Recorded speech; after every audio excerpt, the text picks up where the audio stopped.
பரிசுத்தமான இந்த நாளிலே ஆண்டவர் உங்கள் ஒவ்வொருவரையும் ஆசீர்வதிப்பாராக. கர்த்தராகிய இயேசு கிறிஸ்து நாமத்தினாலே இந்த வார்த்தைகள் நம்ம ஒவ்வொரு நாளும் கேட்டுக்கொண்டிருக்கிறோம். ஒவ்வொரு நாளும் அவருடைய வார்த்தைகள், அவருடைய வசனங்கள் நம்மை பலப்படுத்தி கொண்டிருக்கிறது, நமக்கு நல்வழி சொல்லி கொடுத்து கொண்டிருக்கிறது.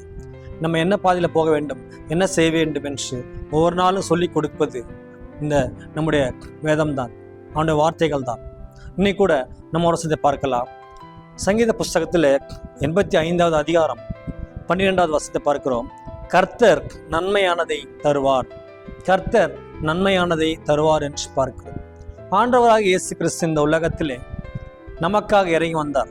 இந்த மனுஷனுடைய பாவங்களுக்காக, இந்த உலகத்தின் எல்லா ஜனங்களுடைய பாவத்தை தீர்க்கிற பாவத்தை சுமந்திருக்கிற தேவ ஆட்டுக்குட்டியாக அவர் இந்த உலகத்தில் நமக்கு இறங்கி வந்தார். அவர் கிட்டத்தட்ட 30 வருஷமாக அவருடைய பெற்றோரோடு இருந்து 3 வருஷமாக ஊழியம் சித்திரிப்பாதில் இருந்து கடைசி நேரத்தில் அவர் காட்டி கொடுக்கப்பட்டு ரத்தம் சிந்தி அடிக்கப்பட்டு நமக்காக மரித்தார் என்று பார்க்கிறோம். எல்லாற்றுக்குமாக நம்மேல் வைத்த ஒரு அன்பு, நம்மேல் வைத்த ஒரு தயவு, ஒரு இரக்கம், நமக்கு நன்மை செய்யும்படியாக, நமக்கு உதவி செய்யும்படியாக ஆண்டவர் இயேசு உலகத்தில் இறங்கி வந்தார். அவர் ஊழியத்தை செய்யும்போது ஊழியத்தின் பாதையிலே அவர் நன்மை செய்கிறாகவே சுற்றி திரிந்தார் என்று பார்க்கிறோம். எல்லாருக்கும் நன்மை செய்யும் பொருட்டு, எல்லாருக்கும் ஒரு ஆசீர்வாதம் வரும் பொருட்டு, எல்லாருக்கும் ஒரு பலனை தரும் பொருட்டு அவர் சுற்றி திரிந்தார் என்று பார்க்கிறோம். எல்லாரும் சுகம் பெற வேண்டும், எல்லாரும் நன்மை பெற வேண்டும். ஊமையர்கள் பேசினார்கள், முடவர்கள் நடந்தார்கள், குருடர்கள் பார்த்தார்கள், செவிடர்கள் கேட்டார்கள். எல்லாருக்கும் ஒரு நன்மை செய்யும்படியாக, எல்லாருக்கும் ஒரு நல்ல ஈவு கொடுக்கும்படியாக அவர் இந்த உலகத்தில் இறங்கி வந்தார் என்று பார்க்கிறோம். அப்படித்தான் பார்த்தீர்கள் என்றால் நமக்கும் நன்மை செய்யும்படியாக ஆண்டவர் இயேசு கிறிஸ்து வந்தார் என்று பார்க்கிறோம். உங்களிடத்துல எந்த மனுஷனானாலும் தன் பிள்ளையானவன் அவனிடத்துல பசிக்கிறது, அப்பத்தை கொடு அப்படின்னு கேட்டா அவன் ஒரு கல்லை கொடுப்பானா? நீ பசிக்குன்னு கேட்டிருக்க, இந்த கல் சாப்பிடுப்பான்னு சொல்லுவானா? அல்லது எனக்கு ஒரு மீன் கொடுப்பான்னு கேட்டா அவனுக்கு பாம்பை கொடுப்பானா? ஏனெனில் தன்னுடைய மகனுக்கு, தன்னுடைய பிள்ளைக்கு என்ன வேண்டும் என்று அந்த பிள்ளை என்ன கேட்கிறதோ அதை கொடுக்கிற தகப்பனாய் நம்ம இருக்கிறோம். ஆனால் நம்முடைய ஆண்டவர் பாருங்க, பொல்லாதவர்களாக இந்த மனுஷர்கள் நம்ம எல்லாம் பாவம் செய்தவர்களாக இருக்கிறோம், அநியாயம் செய்தவர்களாக இருக்கிறோம்.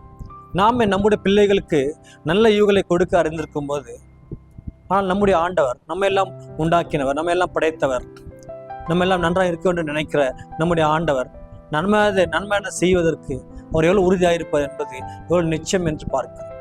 அப்படி சாதாரண இந்த உலகத்தின் வாழ்க்கை, இந்த உலகத்தின் சிற்றமைகளுக்கு ஓடிக்கொண்டிருக்கிற மனுஷர்களை தன்னுடைய பிள்ளைகளுக்கு நல்ல ஈவுகளை கொடுக்க அறிந்திருக்கும் போது பொல்லாத மனுஷனாக இருக்கிறார்கள். ஆனால் நம்முடைய ஆண்டவர் நம்ம எல்லாம் படைத்தவர், தன்னுடைய ரூபத்தின்படி நம்ம எல்லாம் படைத்தவர், நம்ம எல்லாம் நன்மை செய்யும்படியாக, நமக்கெல்லாம் நன்மை செய்யும்படியாக, நம்மை நன்மை செய்யும்படியாக சொல்லிக் கொடுக்கிற ஒரு ஆண்டவராக இருக்கிறார் நம்முடைய ஆண்டவர். அவர் நன்மை செய்கிறாகவே சுற்றி திரிந்தார் என்று பார்க்கிறோம். நல்லவற்றை கொடுக்கிற ஆண்டவராக இருக்கிறார். நாம கூட பார்த்தீங்கன்னா நலமானதை பிடித்துக்கொள்களாக இருக்க வேண்டும், நலமான எதுவோ அதை பிடித்துக்கொள்களாக இருக்க வேண்டும், எது தீமையோ அதை விட்டு விலகலாக இருக்க வேண்டும். தீமை விட்டு விலகி நன்மை செய் என்று பார்க்கிறோம். தீமையை விட்டு விலகலாக நம்ம இருக்க வேண்டும், தீமையோட வழியில் போகாதபடி நன்மையான வழியில் போகலாம் இருக்க வேண்டும், நன்மையான காரியங்கள் செய்யலாம் இருக்க வேண்டும். நல்ல எண்ணங்கள், நல்ல சிந்தனைகள், நல்ல ஒழுக்கங்கள் நமக்குள்ள இருக்கும் பொழுது ஆண்டவர் நம்மை மிகப்பெரிய ஒரு ஆசீர்வாதத்தை நோக்கி கொண்டு போவார். அப்படி ஆண்டவர் கொடுக்கிற நன்மைகள், ஆண்டவர் ஆசீர்வாதமே கர்த்தருடைய ஆசீர்வாதம் ஆசீர்வாதத்தை தரும் என்று பார்க்கிறோம். அப்படி ஒரு மிகப்பெரிய ஆசீர்வாதம் நமக்கு இருக்கிறது என்றால் அது கர்த்தர் கொடுக்கிற ஆசீர்வாதம், அது கர்த்தருடைய கொடுக்கிற ஒரு கிருபை, கர்த்தருக்கு ஒரு ஈவு. அப்படி நன்மையான எல்லாவற்றுமே நன்மையை கொடுக்கிறவர், பரிபூர்ணமாய் கொடுக்கிற நம்முடைய ஆண்டவர், எல்லாருக்குமே ஒரு நன்மை கொடுக்க அறிந்திருக்கிற நம்முடைய கர்த்தர் ஒரு நன்மையானதை உங்களுக்கு கொடுப்பார். இனி ஒரு நாட்களிலே கூட உங்களுடைய வாழ்க்கையிலே மிக சிறப்பான ஒரு நன்மையான காரியங்கள் நடக்கும். விசுவாசத்தோடு இருங்க. ஆண்டவரே, நான் எனக்கு தீமை செய்கிறார்கள் அப்பா, நம்முடைய சுற்றி இருக்கிற நண்பர்கள், சொந்த பந்தங்கள் எல்லாருமே நமக்கு தீமை செய்து கொண்டே இருக்கிறார்கள், நம்ம ஏகமாக கெட்டு போக வேண்டும் இருக்கிறார்கள். ஆனால் நம்ம நன்மை செய்களாக இருக்க வேண்டும். ஆண்டவரே, இந்த மனுஷன் எனக்கு இப்படி பாவம் செய்தான் அப்பா, என்னை நெருக்கி கொண்டே இருக்கிறான், என்னை குழி தள்ள வைத்துக் கொண்டே இருக்கிறான், நான் அழிந்து போக வேண்டும் என்று இருக்கிறான் என்று நம்ம செய்து கொண்டு இருந்தாலும் கூட நம்ம அவருக்கு நன்மை செய்வோம், நன்மையை நினைப்போம். ஆண்டவர் சொல்றாரு, உங்கள் சத்துருக்களை சிநேகியுங்கள், உங்கள் பகைகள் நிந்திக்கிறோம் ஜெபம் பண்ணுங்கள் என்று பார்க்கிறோம். அப்படி நம்மை நிந்திக்கிறவர்களுக்காக, நம்மை துன்பப்படுத்துவதற்காக அவர்கள் நம்ம விண்ணப்பம் செய்வதாக இருக்க வேண்டும். ஆண்டவர் நமக்கு சொல்லிக் கொடுத்துருக்க அந்த கிருபை அதுதான். கர்த்தர் நன்மை தருவார். இன்றைக்கு உங்கள் வாழ்க்கையிலே எல்லாவற்றுக்குமே, உங்கள் குடும்பத்திலே, உங்கள் சபையிலே, நீ வேலை செய்கிற இடத்துல எல்லாவற்றுக்கும் மேலே ஒரு படிக்கு மேலாக உயர்ந்த ஸ்தானத்திலே கர்த்தர் உங்களை வைப்பார்.